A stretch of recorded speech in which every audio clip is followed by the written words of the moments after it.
Hi day service users, we're back at Thornage again and we're having another look at the potatoes. I hope that your potatoes are now pushed through the earth, but I wanted to have a little look at the potatoes here at Thornage today and show you something that I've noticed today, and that is the compost around the potatoes now is getting rather dry.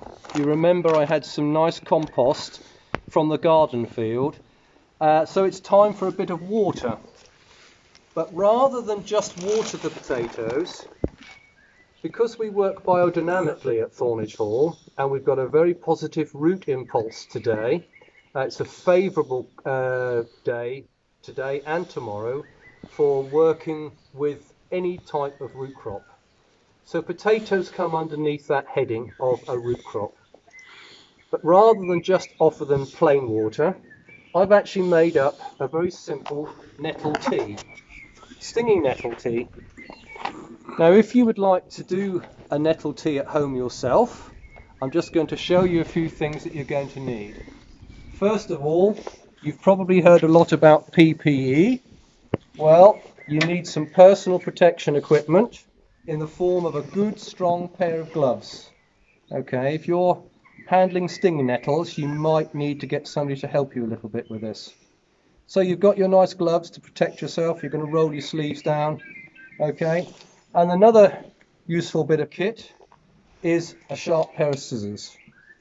So I've already cut my nettles for the tea, but just to give you a bit of an idea, that amount of nettles, 2 or 3 stalks, just the tips of the nettle plant, okay, just the standard nettle that you see growing on the hedgerow, will be plenty enough to offer you about 2 litres of tea. So what else do you need to make tea? You need some warm water. Okay, I'm just going to put my PPE gloves in the wheelbarrow and show you what I've got here.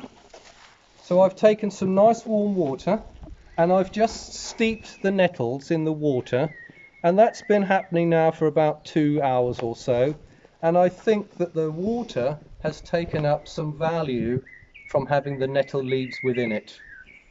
So what we're going to do now is apply the nettle tea to the potatoes in the hope that we get some positive impulse on this nice biodynamic root day. Very, very easy to do. The compost is quite dry, so I'm just going to take the bucket and just step by step I'm just going to water around. Doesn't matter if the water goes on the leaves, in fact that's actually a bit of a bonus. It's a bit of a foliar feed as well as just a root drench. So we're just wetting that down, about 2 litres of water. Okay, now that's the potatoes watered. You can see I've still got some nettle left. So what I'm going to do is I'm going to add some more warm water to that bucket, and over the next 2 or 3 days I might reapply the nettle tea. Okay, you can try that if you wish to. It's not necessary to use the nettles. If you don't want to, that's absolutely fine. But make sure that compost doesn't dry out. Remember what we said on the last video, the potatoes want to be in moist compost, not absolutely soaking wet, but they definitely don't want to be dry either. Okay, hope you get on well. All the best for now.